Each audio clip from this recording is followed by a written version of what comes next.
here we go, suspenseful. It is Nurgle versus Khorne once again, and as I talked about yesterday, we've got that double Bloodthirster build coming out of Khorne today. Exalted Bloodthirster and an ordinary Bloodthirster, both of which will punish large targets quite tremendously. Large targets like my Beast of Nurgle and my Exalted Great Unclean One, as well, I guess, this Cultist of Nurgle.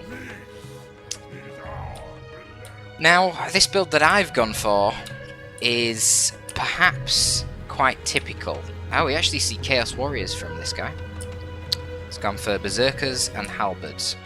And I actually have quite a lot to deal with the armor in regards to that, because as I was saying yesterday, it's for some reason people seem to prefer going Chaos Warriors against Nurgle, even though I think that Bloodletters are better.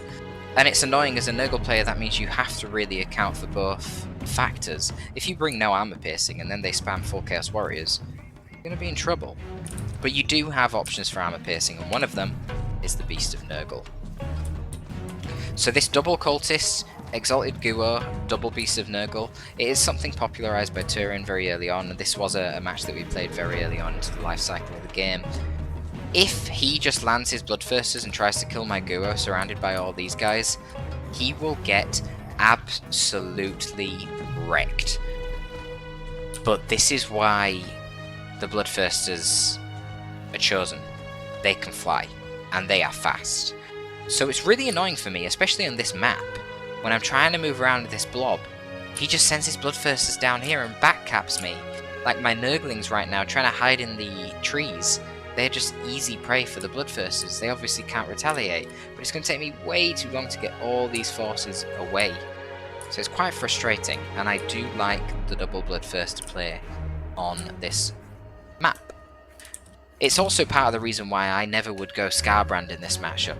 Whilst I appreciate that Skarbrand can be amazing if he gets a couple of good charges in, and then he gets a clean rampage against something with less than 80% HP, it's just not worth the lack of mobility, in my opinion. I think the ability to fly is fantastic. It's just a total game changer in the matchup, because it also gives you air dominance as a Khorne player, which lets your Khorne Furies do amazing.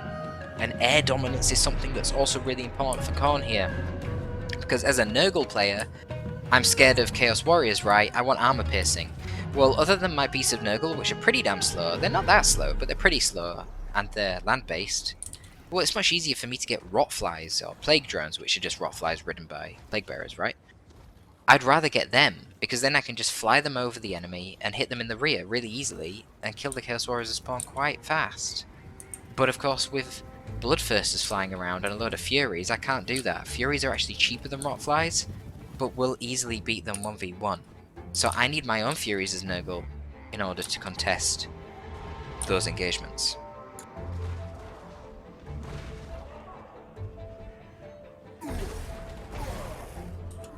Anyway, you can see my opponent taking advantage of his speed here. My Nurglings are going down to try and capture this bottom area, but they just get ripped to pieces by the Bloodthirsters, and then Fleshhounds of Khorne engaging as well. We already know that Fleshhounds of Khorne on their own are fantastic against me. Now I get the centre area quite easily, but that's to be expected because that's where my GUO is. And that's what he doesn't want to fight. He's probably overcommitting to moving down to this location. Perhaps he just wants to catch it faster. But I think maybe sending Warhounds would have been better than sending both of these slow infantry units. You see, that's one of the big downsides of the Chaos Warriors, in my opinion. Whilst the armor's nice compared to Bloodletters, they're just so slow in comparison. It really does hurt. Anyway, I've tried to figure out what would be enough to contest this area without the Bloodthirsters kicking my ass. I decided to send one Beast of Nurgle. No, sorry, both the Beasts of Nurgle, a Cultist of Nurgle, some Forsaken, and some Spawn of Nurgle. Now obviously I've got my Plague Bearer summon from the Cultist ready to go if he does land and commit to this fight. I also summon in some Rotflies, but they need to fly the hell away from the Bloodthirsters, because the Bloodthirsters up in the air will just shit on them, let's face it. So I'm trying to get them close to the GUO. I know he won't want to engage that. You really don't want to be fighting the GUO with your Bloodthirsters. It's just not a good engagement since the Bloodthirsters can't heal, but the GUO can heal near bloody infinitely. So he kind of chases the rockflies a bit aimlessly for a while until he finally turns around and actually engages the Beast of Nurgle. But you can see the sheer damage that does with the extra charge bonus from his Bloodthirster ability and the fact that they do fire damage, meaning they actually do extra damage to my Beast of Nurgle. These guys just hurt. However, they are pretty badly outnumbered at this point, so I'm just hoping to slowly trickle away at them. And then obviously I can cycle charge my Beast of Nurgle in and out and let them heal utilising their regen. Now the opponent is slowly moving up with more Chaos Warriors. I do have Forsaken and Nurglings in the middle, but Forsaken and Nurglings are not very good against Chaos Warriors, certainly not those with dual weapons. However, I do have my GUO, who has that Mortis engine. He is pretty good against it. Cultists of Nurgle engaging Fleshhounds of Khorne is generally a very effective engagement for myself. Cultist of Nurgle has regeneration, so unless you are hitting him with decent single entities, really he can just regen constantly. And as you can see, he's just struggling to take out these Beasts of Nurgle. I'm trying to cycle charge them away, like the weakened one was in the thick of it at first, so I tried to get him out and get him to the edges, have him focus on this one. Constantly micromanaging your single entities in melee combat is something that I guess people could see as a chore, but it's definitely something that's necessary to be good at high level to Warhammer. Now, Chaos Warriors of Halberds here engaging my Nurglings, not exactly an ideal matchup for them, and for that reason I pull my Forsaken back and send them against the Halberd Chaos Warriors, who they will perform far better against than they will against Berserkers. However, that means that my Nurglings are in a very vulnerable position, fighting Berserkers on one side and hit by Furies in the back on the other, so I counter-initiate with my own Forsaken. I also moved my GUO over here to try and get an overcast Fleshy Abundance down in this area, healing every single unit in the vicinity. But unfortunately, that does mean my Grit and Clean one is out of combat for quite a lot of time. He's moving back into the centre though, and I actually have a third Beast of Nurgle coming up to contest in the middle. That Beast of Nurgle is going to be attacking the Chaos Warriors of Khorne. Not the ones with halberds, but the Berserkers. And they heal trade relatively well. I mean, these guys will obviously do insane damage. So I do need to kind of saturate the Beast of Nurgle with a bunch of chaff, Nurglings, Forsaken, whatever it is. I see that the opponent... Oh no, wait, hang on. It looks like I still haven't used my Plague Bearer Summon. I might use it here because I'm using it here because I see all these Fleshhounds of Khorne which weren't here before. And I figure, okay, no, we need some more infantry on the field here to try and take out these Fleshhounds of Khorne and prevent them capping this point. You see, the trouble that I have at the moment is he is outnumbering me in terms of infantry in the middle, and he's starting to get that, so the VPs are going to start going in his favour. If I lose this point as well, I'm utterly screwed. Looks like one of the Beasts of Nurgle got took down in this set corner, and this guy's probably going to get took down as well, but the thing is, they're honestly pretty damn cheap. They're only like 800, which is only like a basic Chaos Warrior in price. They're really cheap. You can see the other Plague Bearer Summon came down here and is just engaging the Khorne Berserkers over on this side. Not a very good fight, Plague Bearers versus Berserkers, but they're only summons, and I don't really have anything great to fight these guys with. Interesting to see the Blood Shrine. You don't actually see that very often. Here we go. Rotfly is coming out now, so they're going to try and get behind the Chaos Warriors and rear charge them, and that should actually do some pretty good damage. We'll see. We'll see how it does actually. I'm kind of curious to see how this performs. You see the Blight Swarm has also been activated, reducing the melee defense of this squad. I was hoping it would bounce over to some of the nearby squads. I'm not sure how close they actually have to be to proc the chain reaction sort of effect of the Blight Swarm. A little bit of mismicro from my opponent here, not moving them in. Actually getting some Skull Crushers as well. Definitely not an optimal build for Chaos here. I really don't think Skull Crushers are good at all. Anyway, the Bloodthirsters did have to back away from this fight in the end, with me summoning a bunch of Plague Toads as well. They just can't take out my forces, and I did deal with all the Chaos Hounds of Khorne. That said, at this point I've used up both of my summons, so I don't have any more Plague Bearer summons. And I've still got a lot of Chaos Warriors to try and deal with. But I've got a lot of mobility here. Now, this is why I think the Skull Crushers are not really a particularly effective choice. Yes, they're routing these Plague Toads and they're handily beating them in melee, but they're only one unit, and they just can't cover that much ground. And they're going to get hit in the side. You've got the Cultist who's going to delay them, and I'm just sending in more and more Furies and Nurglings. And the net result is that I just have way more squads. Look at this. Double Nurglings coming in from the side, because all I want right now is more capping power on the middle of the map. The Great Unclean One is doing what the Great Unclean One does best, and just healing like a motherfucker. Tangoing really well with these Bloodthirsters. Curse of the Leper, I was actually trying this out here, I really don't know how good it is. It gives you a little bit of armor and it gives you this melee damage reflection, but I'm not sure how much melee damage actually gets reflected, so I'm not sure if it's worth it or not. It's kind of nice that the Bloodthirsters knock over the GUO. It's kind of nice for the GUO, because when you're knocked on the floor you can't actually take any more damage. So yeah, we've got the Scrap of the Ages right now.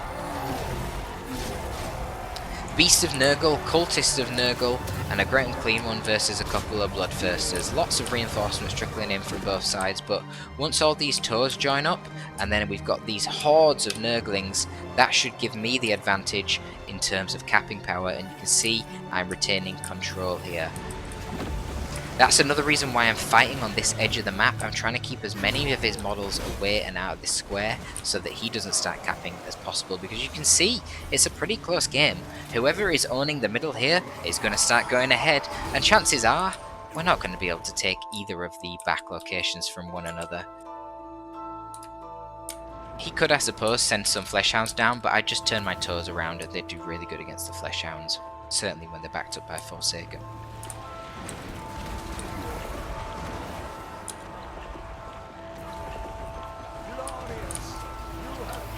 I would like to do some testing at some point with Curse of the Leper. I'm not sure how it works, like if it reflects a flat amount of damage back to the attacker, in which case it's better against high entity enemies attacking you, like infantry, or if it reflects a percentage of the damage that you take, in which case it's better in single entity duels. I don't know. If any of you guys know, I would appreciate that feedback, but I have kind of stopped using it. In fact, I have been playing quite a lot of Nurgle actually. I think they're really good at certain matchups like Bully and Khorne and Bully and Slaanesh, and so they just provide a lot of utility. It'll be really interesting to see Nurgle versus Vampires. I feel like Vampires are going to get wrecked by them. So from a competitive perspective, if you get a good map, you know, Nurgle in general might be pretty shit, but you do occasionally get good maps and good matchups, and it's just a really nice faction to have in the back, just to help you counterpick and win tournaments that way.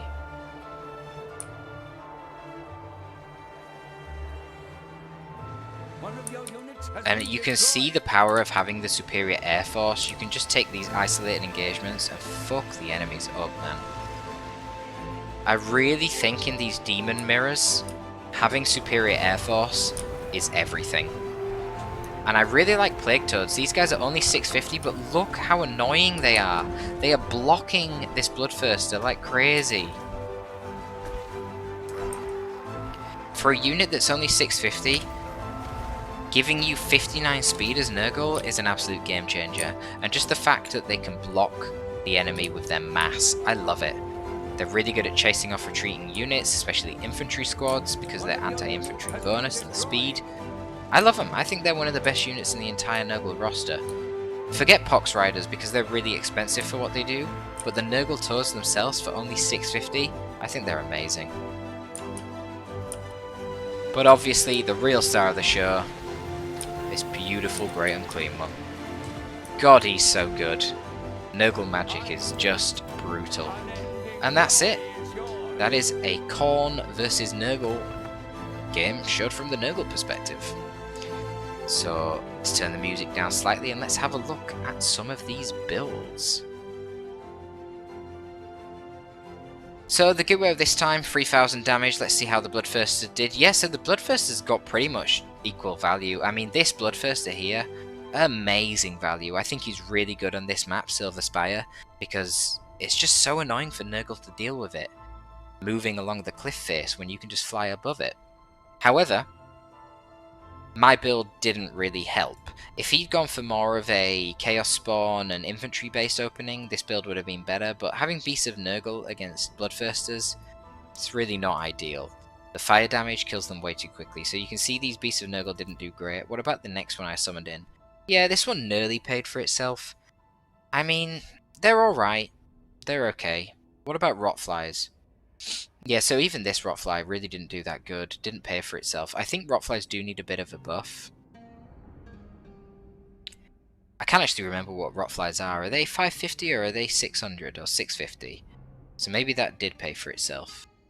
Furies are only 550. Maybe Rotflies are more. I don't know. I played this game ages ago. Whatever. Furies did their job. To be honest, in terms of trades, I didn't really trade cost effectively at all. But it's often said that that is to be expected with Nurgle. And you can see the Skull Crushers actually did pretty damn good. They got a lot of value, and they weren't dead at the end of the game. They just routed. So maybe Skull Crushers are fine in terms of combat, but that does not make them fine in terms of the matchup. Because the thing is, I don't need to kill my opponent to win in this matchup. We're playing Domination. If I just spam enough infantry and I have them on the points and I win on points at the end, you don't have enough infantry to counter it because you've foregone 2 or 3 squads of infantry to get some Skull Crushers. I win. And I can just block your Skull Crushers with 2 Plague Toes for ages. And then the Plague Toes can go have more capture weight on the actual objective. So yeah, just some food for thought there. That is the Nurgle versus Khorne. Torpid out.